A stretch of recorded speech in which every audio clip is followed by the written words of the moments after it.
Okay, you may address us.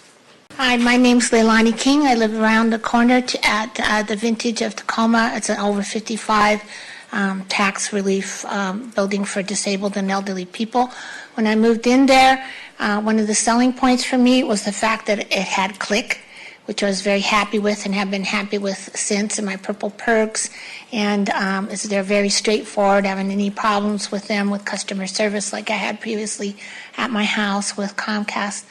And recently, there's apparently a loophole in the law that they can pay door fees to the owner or whatever to get in and get a monopoly, and we're being forced to accept a change to Comcast, and with no options or choice or net neutrality to make our own choice to keep our provider or the other providers that we've been happy with. I would like to ask for your support in this to close the loophole and to provide accessible and internet life-saving services for residents there. One place that makes Tacoma over the top for seniors is the fact that they do have click here, and it's affordable. And part of what's happened in this transition that's going down right at this moment is that click came in, cut off services, and didn't provide a seamless transition that we were promised. And people over the weekend were left without phone and internet service. I personally really need internet to communicate modernly with my doctors and like that. And it's important for isolation for seniors. We also internet providers came in then and reconnected when Comcast wasn't able to, and there's been threats made to them that was pretty alarming to me about trespassing them just to service their clients. But anyway, I do enjoy Click. I'd like to continue with it. I'd like there to be laws to close the loophole that this has happened under. And I'm not saying that people shouldn't have Comcast if they don't want it. I'm just not that high of a internet user or phone user. I don't need the high speed on a game, like that. And Click has been very, very good for me. Thank you very much for your time. And I'm representing a few people that weren't able to come on short notice and have greater disabilities than me. Thank you very much. Thank you for your comments. We'll have someone take your name and your address and your phone number and talk with you and get back with you to see what it is that's going on and if there's something that we can do about that. Thank you. Our second speaker. Thank you, Director Jones, members of the board. I'm Mitchell Shook, the founder of Advanced Stream. The previous speaker, Leilani, is a customer of Advanced Stream and Click Networks there in the Vintage Apartments. And I can add a little color to what's occurred here. Apparently, the FCC passed a rule 10 years ago that made it illegal for exclusive contracts. But the lawyers, they were able to work around that by never making the contract exclusive, but they pay a kickback to induce that owner of the building or the landlord. They pay a door fee, if you will, or they call it revenue sharing, a share of the revenue, to induce that landlord to never issue another contract. Now, Click doesn't play that game. I'm happy to say, I'm proud to say that we don't pay door fees or do any revenue sharing, but in this instance, Comcast has been able to step into the Vintage Apartments and secure the exclusive provision for the 234 apartments and residents that live in the 234 apartments, including Leilani, and 90 Click internet customers. That's wholesale revenue that was coming to TPU ratepayers that will be lost now, including all the TV accounts. So my phone started ringing unexpectedly on Friday with people that were wondering why their modem wasn't working, and by the sixth call, we realized that it was the same address, and so we were able to determine what was happening. There had been no warning. It was just an inadvertent mistake. Somebody was supposed to tell us, and they didn't. For whatever reason, these folks weren't notified why their modems were going down and their telephones were going down. So we were able to stop that. They assured me they'd go back that very day and reconnect those people. I think maybe they tried and reconnected the wires in the closet, but it didn't result in the customers being reconnected at the wall. And when Monday came, one of my most important ones has a Lifeline phone number that she's had for 33 years. and that's Jody. And so I went over myself to find out why, and I found out that Comcast had placed a box on the wall and hadn't reconnected the cable in her room. We did that. Her phone came back on, and the Comcast agreed to lay off through the end of the month to give time for an orderly transition. So I'm calling for I was shocked to learn that these rules work this way. I've been working on this all this time. I never knew. But I found out now how they work around it, and what's happened here was alarming to me.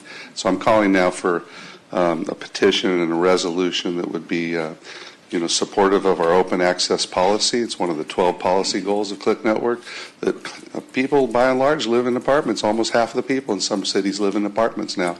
They should have a choice of internet providers, of who they choose, as long as there's no extra cost to the landlord. In this case, there isn't. The wires are already there. And that we're currently serving customers. Both networks are operating tonight. We would like to see that continue.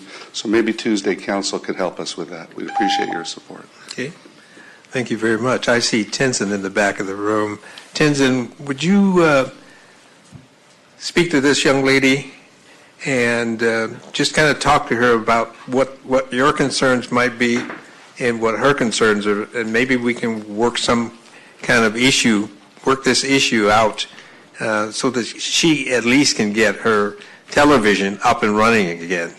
And the thing I'm most concerned about is the lifeline that one of these individuals has in that apartment, because without that lifeline, they are in real danger if something goes wrong. They have to contact someone really, really fast. So I'm really concerned about that.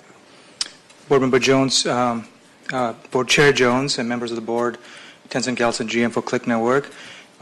We've been addressing this issue for quite some time now. We have a bulk agreement. We had a bulk agreement with the Vintage Senior Living Facility, and the bulk agreement expired about a year or so ago, and they gave us notice that they did not want to renew the contract with us.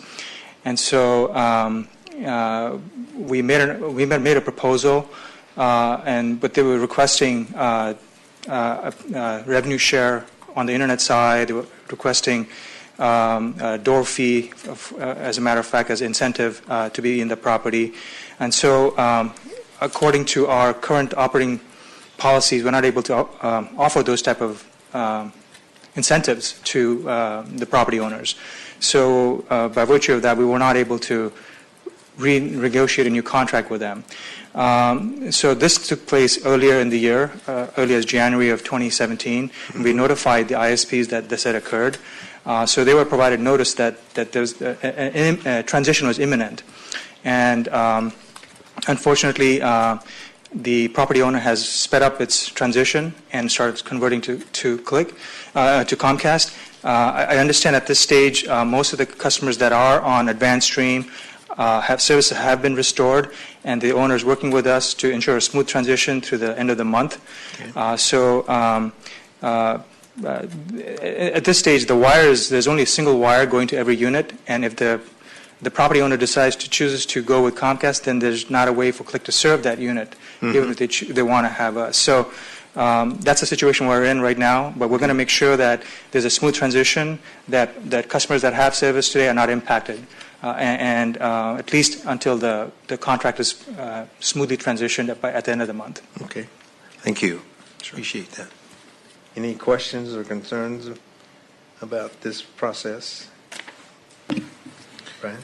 So I'd just say in a global sense, when I got on the board and went to a national conference with Mayor Strickland at the time, I met a national expert on the issue of broadband who actually alerted me to this issue that Comcast has practiced this in some jurisdictions.